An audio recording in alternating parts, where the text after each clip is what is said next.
ערב טוב לכם, ברוכים הבאים לאצטדיון בנתניה.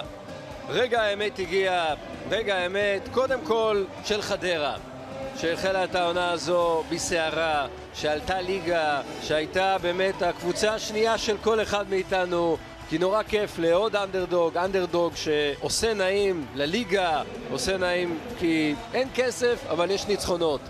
אבל מאז המחזור השמיני חדרה מתנהלת, מתנהגת ומשחקת כמו הקבוצה החלשה בליגה, ולמרות הכל היא מגיעה לכאן למחזור הסיום כשגורלה ברגלי שחקניה. סטאפ פיניש כבש כאן במשחק הקודם, עכשיו הוא נרשם בפנקס על סיבה אחרת לגמרי, והנה התקפה ראשונה מסוכנת של חדרה, וזה נראה אותה, הכדור הזה הולך למרכז, ומה קורה כאן? קורה כאן 1-0! אבל יש נבדל. יש נבדל של לוסיו בזמן הבעיטה של אליאל פרץ, עדיפה לא טובה שם של אלקסלסי, וצודק הכוון, לוסיו נמצא שם בנבדל בזמן הבעיטה.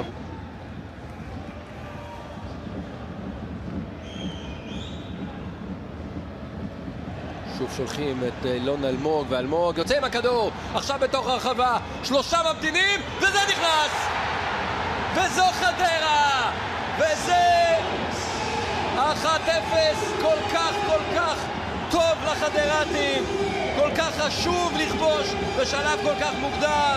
גנון הוא זה שחוגג, והאדומים שחורים עולים ליתרון, אי אפשר לומר מפתיע על פי מה שראינו כאן בדקות הראשונות. בהחלט, והאיש שאומנם מפקיע את השער זה ויטלי גנון, אבל האיש שחתום על כל המבצע הזה וגם על המבצע הראשון הוא אילון אלמוג בצד השמאלי פה. הכדור עולה וננגח החוצה. יש קרן? כך מסמן בר נתן. זלקה שולח את הכדור ללוסיו. לוסיו מול טוויטו, ממתין לעזרה ועושה חכם. פרץ במרכז, אלמוג מקבל בצד שמאל נהדר, ככה התחיל השער הראשון. האם עכשיו יגיע השני? אלמוג ברגל ימין, מעביר לשמאל, כמה זה קל, וככה זה קל, וזה 2-0 פרץ! תושבי חדרה, צאו החוצה, תסתכלו מחוץ לבניינים, תראו את הערובות מחייכות, אתם בדרך הנכונה, הפלייאוף העליון כבר כאן, עוד רגע כאן. מה, זה שוב לא, אילון אלמוג לא מפקיע, אבל כל מה שקורה פה בהתקפה של הפועל חדרה, הבחור הצעיר והמוכשר הזה חתום עליו. בר נתן יסיים את המחצית הראשונה עכשיו. שוב הלחץ. גנון. מקבל לוסיו את הכדור מול ורגוץ', אלמוג במרכז, לוסיו עם כוח הפריצה, תראו אותו, הכדור נהדף, אלמוג בחוץ. זה היה קרוב.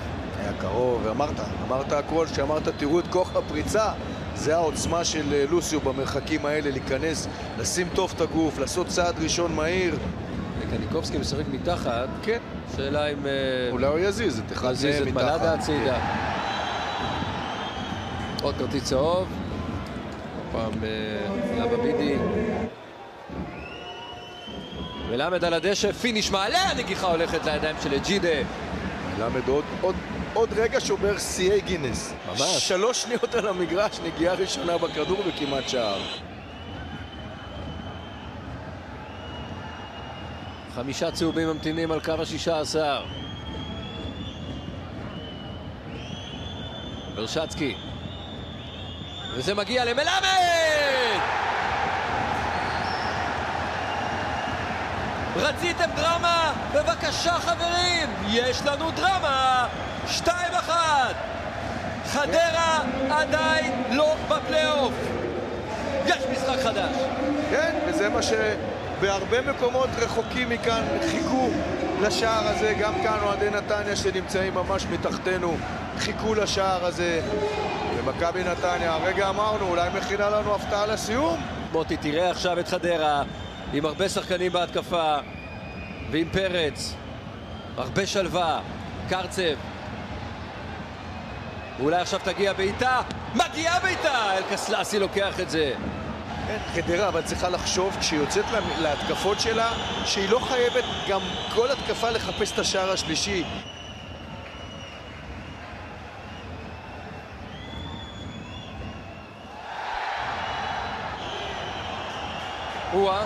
צהוב שני. שים לב מה קורה כאן. צהוב שני ללבבידי, ועכשיו חדרה כבר לא תחשוב התקפה יותר, היא תחשוב עם 10 שחקנים, וכשאתה חושב עם 10 שחקנים אתה כבר לא חושב, אתה רק נלחם.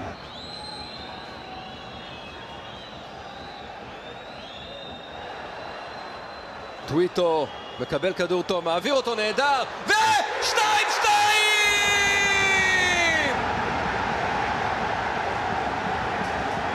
איזו דרמה בנתניה!